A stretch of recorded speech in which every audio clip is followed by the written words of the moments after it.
Hello and welcome to yet another beer review. I'm going to keep this one as quick as possible because yesterday was meant to be 10 minutes, it ended up being 40 minutes. By yesterday of the day, I mean I recorded it yesterday.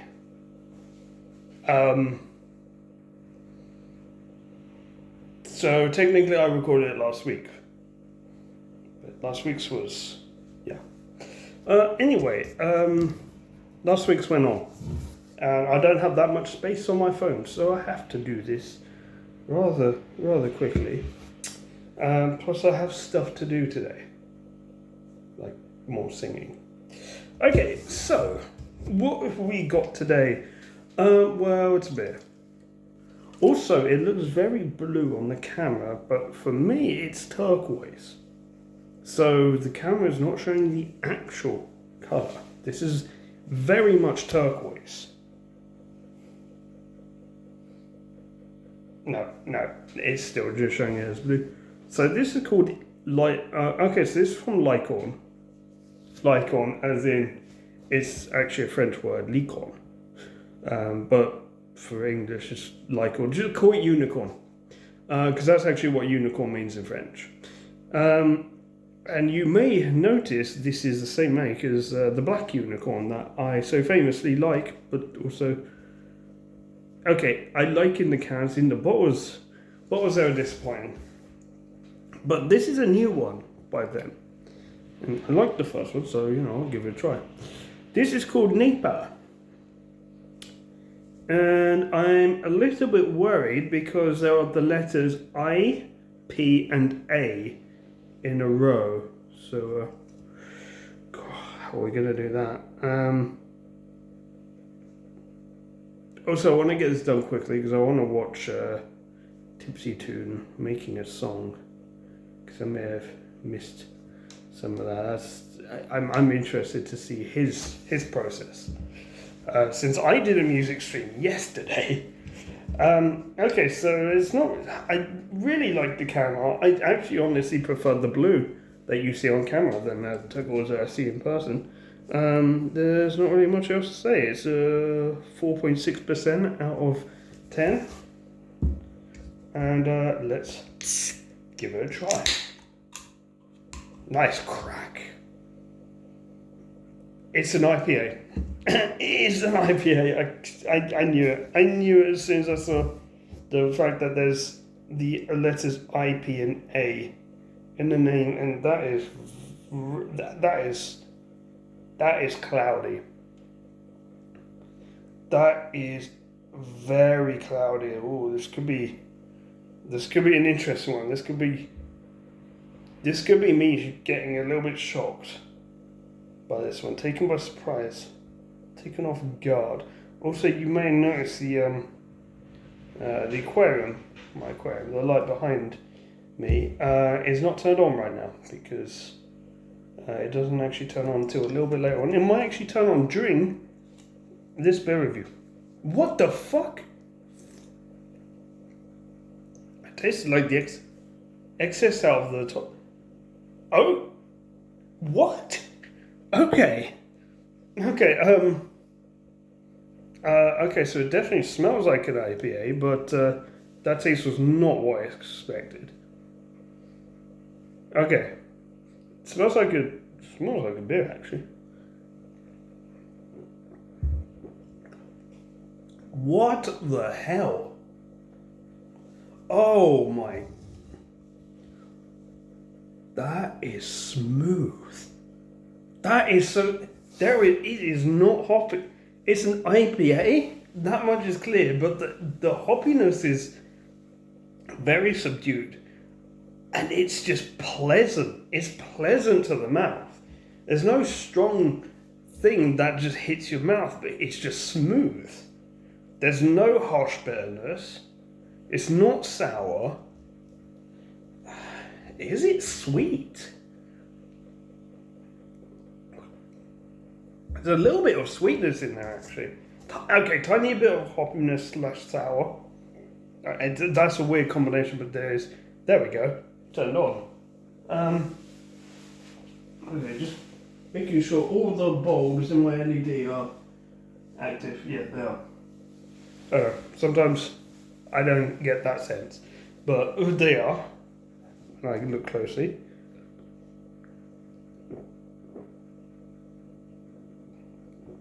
Oh my god, that is gorgeous.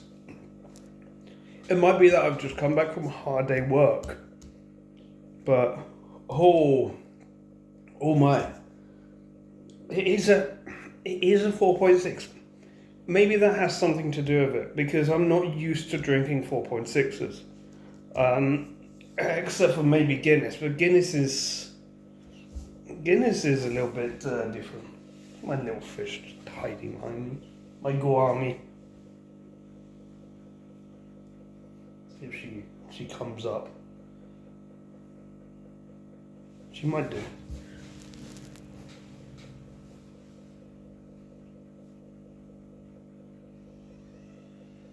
I mean, you can see it just about. I like showing off my fish.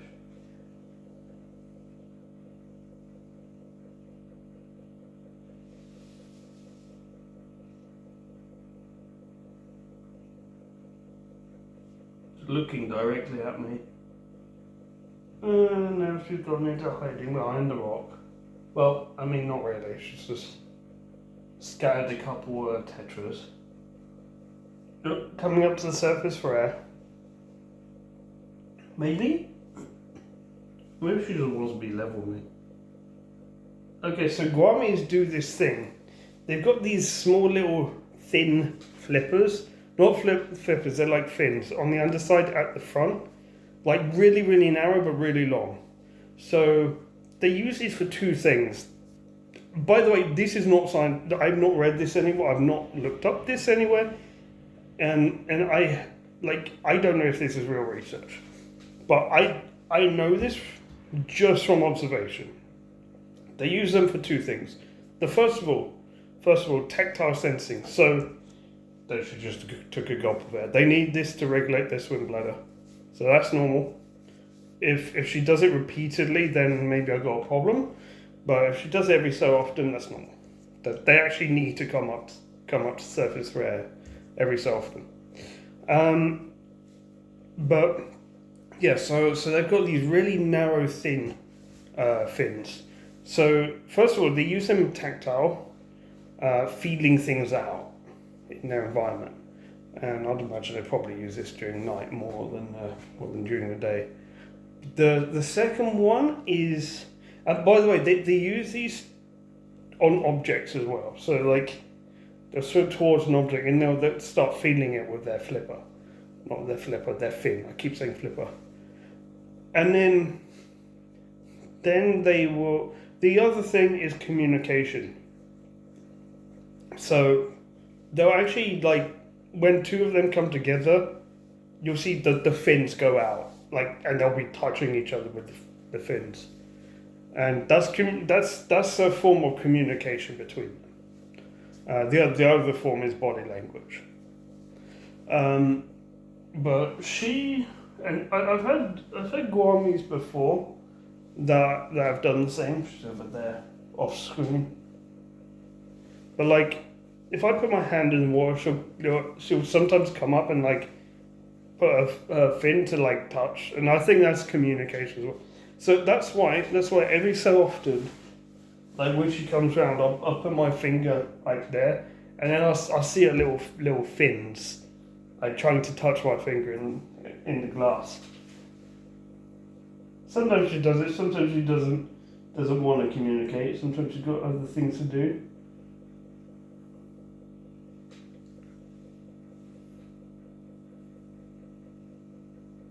What is she doing? She's foraging off the rock. Good luck finding anything. It's only a couple hours until she eats, so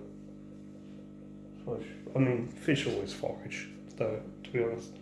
Like fish, like this is something that they kind of teach you in fish school, when like with aquariums. Never put too much food, because a fish will eat and eat and eat until their stomach bursts. False. This is wrong. Now, they will overeat, so it's a good idea not to put too much food in as well. I do give my fish 2 starve days a week, so I only feed them 5 times a week, and I space the starve days out. And typically I put cucumber in the water the day before as well, so like they can forage some of the leftover cucumber on that same day that they're not getting fed. I don't know how many of them do it. I definitely my cleaner fish do, but the others I'm not sure. But yeah, so they go 2 days a week without food, and it's normal. They're just a little bit peckish the day after. You can tell the day after they've had a starve day. But this is for their health because, and this is something I've worked out by trial and error. I used to give them 1 starve day a week. But then I found they were still eating a little bit too much. So, and this was also because I was putting a little bit too much food in, and I still actually do. And it's something I need to break. But my thing is I put a little bit too much food in because I'm trying to make sure that my chain loaches, which live at the bottom, actually have stuff dropping down to them. Because she'll just gobble everything at the surface. But yeah, so I reduced it down to 5 days, and then I found, okay, I'm not having issues with fish overeating too much anymore. So I decided, okay, if I'm not having issues, then that's what I'm going to keep it at, 5 days a week. With cucumber, that like if they really are peckish, they can have some leftovers, but not all of them eat cucumber, so there is that.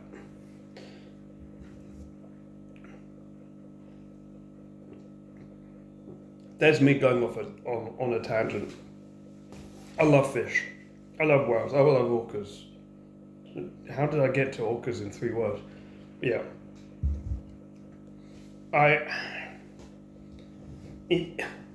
If I didn't keep fish with this kind of interest that I have in marine life, could I even say that I have this much interest in marine life? I mean, granted, this isn't a marine aquarium. This is freshwater. Most aquariums are freshwater, unless you go to like an actual professional aquarium. Because saltwater aquariums, basically, you need to live by the sea, because the cost will just be way too much. All the salt chemicals and stuff that you have to get for a marine aquarium, plus there's extra equipment you need to get as well. So, I mean, freshwater is just way easier. You can use water out the tap. Not directly though. Disclaimer: do not ever put tap water directly in an aquarium. You will kill your fish if you do that. It's not Easy Balance. It's AquaSafe. Get AquaSafe. But yeah, also get Easy Balance. Easy Balance is good as well, for keeping your water parameters stable. AquaSafe is basic. Okay, it's basically the silver bullet to like freshwater aquariums. You need to put that in all water that you put in.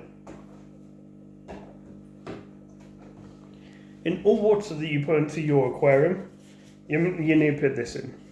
So, freshwater, I should say. So what this does is it removes chlorine. Like, first and foremost, it removes chlorine. It does some other good stuff, I think, as well. But that's essentially, if you get tap water has chlorine in. Chlorine will kill fish. So AquaSafe gets rid of the chlorine. You need to put that in the water every single time you put water in the fish tank. So that's fresh water. I don't know if it's the same with Well, actually, I'd imagine it's the same if you have a saltwater aquarium and you use tap water and you make it you artificially add the salt. That honestly, that seems like so much more effort than it should be. Like it's too much effort. That when and I say like you could say, is it really too much effort to do what's needed to like keep your fish? And like my flip argument is, well, is it too much? Like it's too much effort to have a saltwater aquarium and have to do all this stuff for a saltwater aquarium when you could just have a freshwater aquarium and have way less stuff to have to do with the aquarium. But I mean, okay, honestly,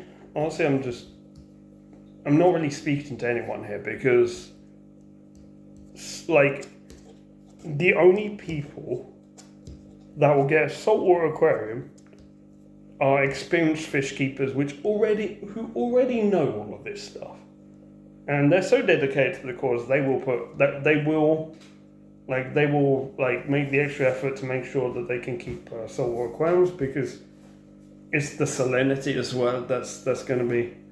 Oh my god, that is a balancing act.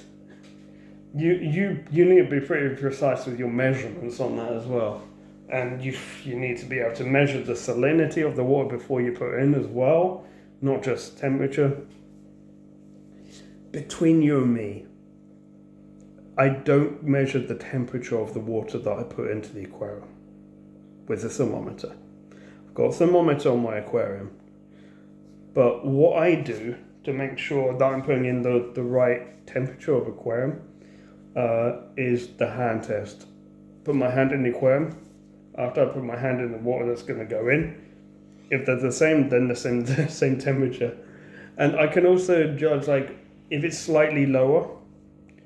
Like in the summer months, I will be putting cooler water than is in my aquarium, just to cool things down, just to have more oxygen for my fish, and that they'll be grateful for that.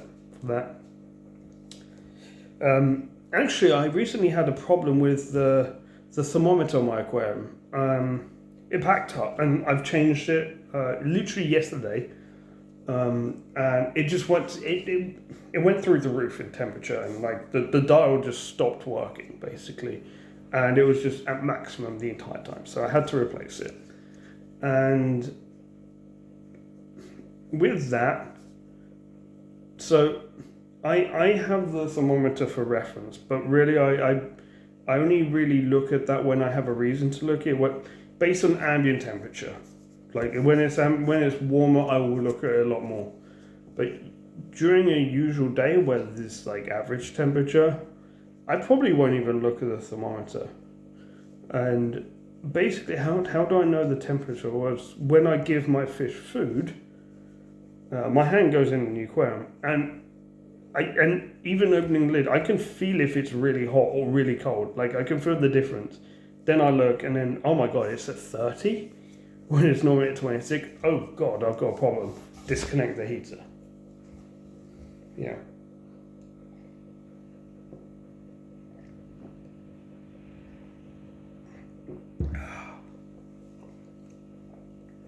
Oh my god, this is nice. This is a nice beer. By the way, look at me go over time. Again.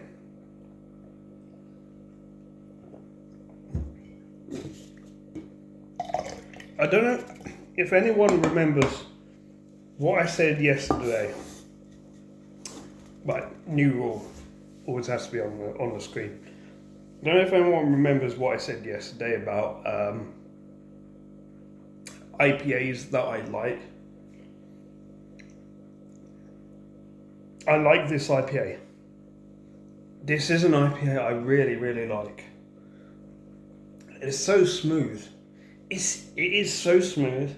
It does have a hoppiness. You can taste the IPA in it, but not that strongly, which means, for me, for someone that doesn't really like IPAs, this is actually very acceptable.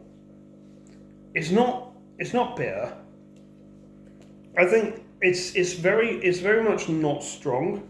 If it was stronger, that would really alter the taste. I think it has to be this kind of strength for it to actually taste this good. Effect, well, actually no. On a 4.6, I'm not going to do effect. It's been a while since I ate it as well, so I can't really judge. I'm going to stop doing effect.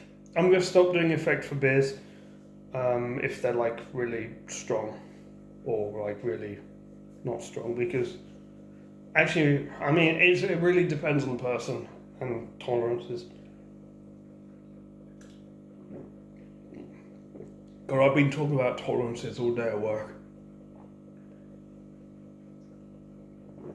But a different kind of tolerance.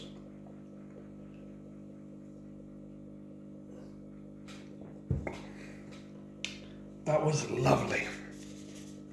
I've got 3 minutes of recording left on my phone, so I need to get this out quickly.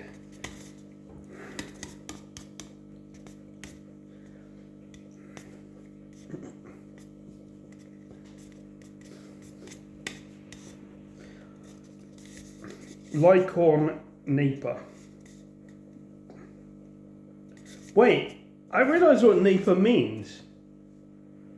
New England IPA. Okay, so it's a New England IPA.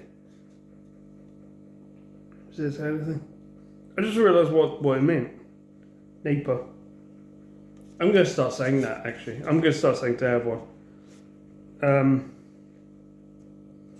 This is brewed in France as well. It's like great.